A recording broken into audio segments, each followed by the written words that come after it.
Thanks everyone for being here. Today we're going to be going over our presentation for the cloud infrastructure migration proposal that we have for Paradise Donuts. Here on our team we have myself, Matt Tannehill. I'm also here with Dakota Orrock, Daniel Vogt, and Gustavo Zioli. So, brief overview of our presentation today. We're going to be quickly explaining the business purpose of the website for Paradise Donuts. Then going over an overview lucid chart diagram of our cloud infrastructure proposal. And then we'll get into the cost estimate that we've proposed for a full year of service. And then we'll go over like the actual demo of the application working in AWS. We'll go over the full infrastructure and each part of it. And we'll wrap up with showing who did what part of this, the different expertise in our group, and what we learned in the process. Thanks. So a high level for the business purpose of our application. The application lists a variety of donuts, and from this, customers are allowed to pull the info from our database about those donuts.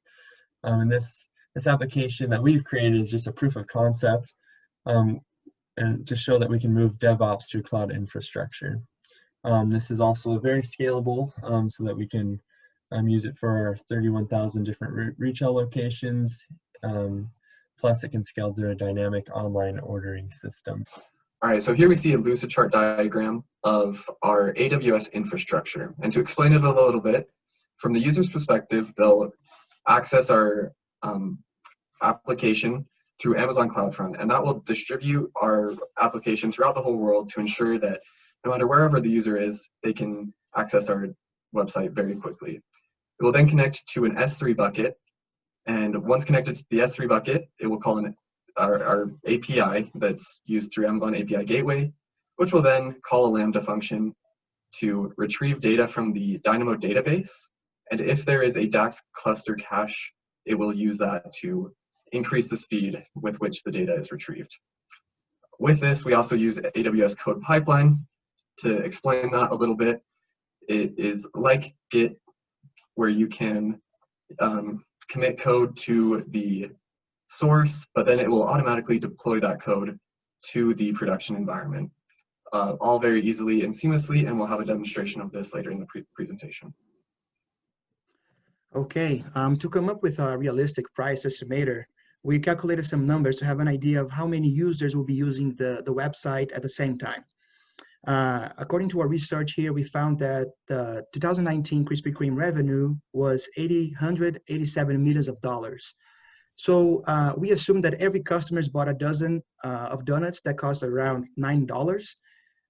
With those numbers, we came up with a number last year, they had around 98 million customers, which gave us $8 million around customers per month and $264,000 customers per day.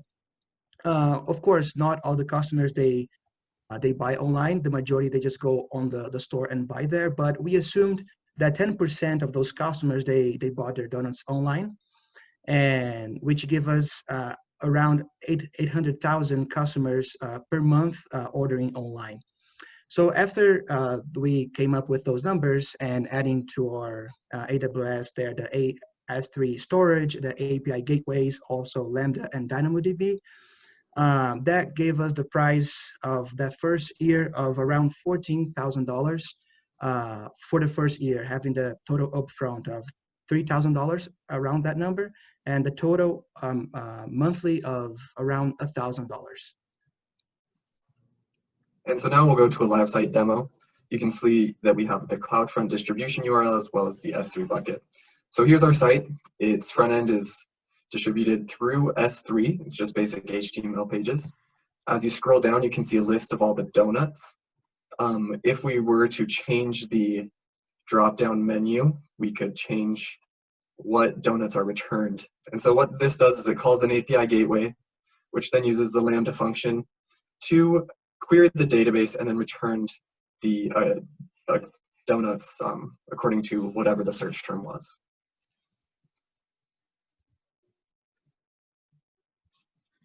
So here we have our S3 bucket, and within this S3 bucket we have all of our JS files, including our config file and our main.js file, which has the different programmed functions that we run through Lambda.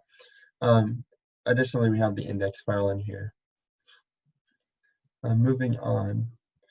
This is the IDE that we use, Cloud9, within AWS to create different script files that will run the queries that they click on the website. Additionally, we're able to upload all of the donut information from a JSON file directly to our Dynamo database from Cloud9. So here is the Dynamo database, and as you can see, all the items were listed here through the Cloud9, through that script file. Furthermore, we were able to use the DAX, which is a fully managed, highly available in-memory caching service for DynamoDB.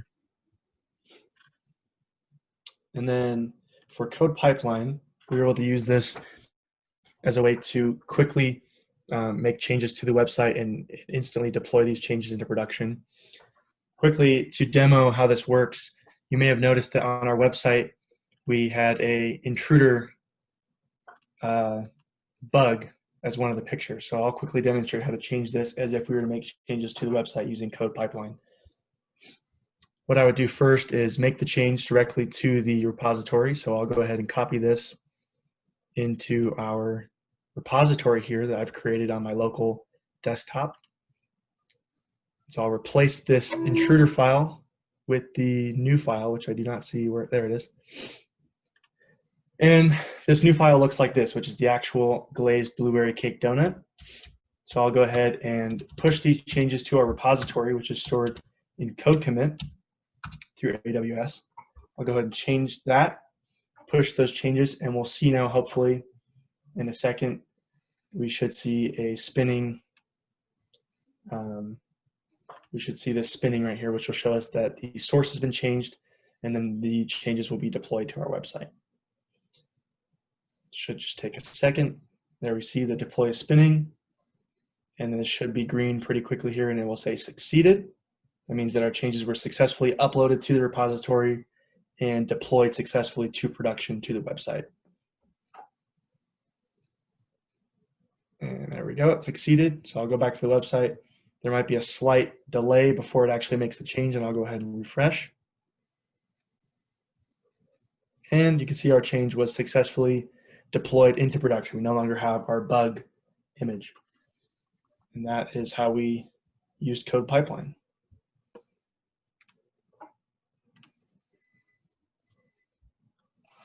So as far as this project, we initially all got together as a group and worked together for several hours to create our initial game plan of how we wanted to distribute the work and how we wanted to create our proposal. And so Daniel was able to focus on the Cloud9 scripting, Dynamo database, and Lucidchart, Dakota, working with API Gateway, Lambda function, CloudFront. Gustavo was able to create our price estimate and also work with the Cloud9 scripting and Dynamo database. And I was responsible for focusing on the code commit repository, code pipeline, and the DAX cluster for the Dynamo database. Yeah, so we learned a lot of things doing this project. As we also we had like a very good time learning about the techniques and everything that we just said.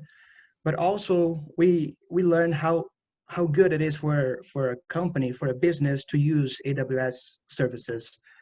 Because, for example, for the price estimator, we could feel like how the business will feel if they didn't have like a scalable infrastructure to work with. It would be like maybe too expensive for them, or it would be maybe something that they cannot foreseen before.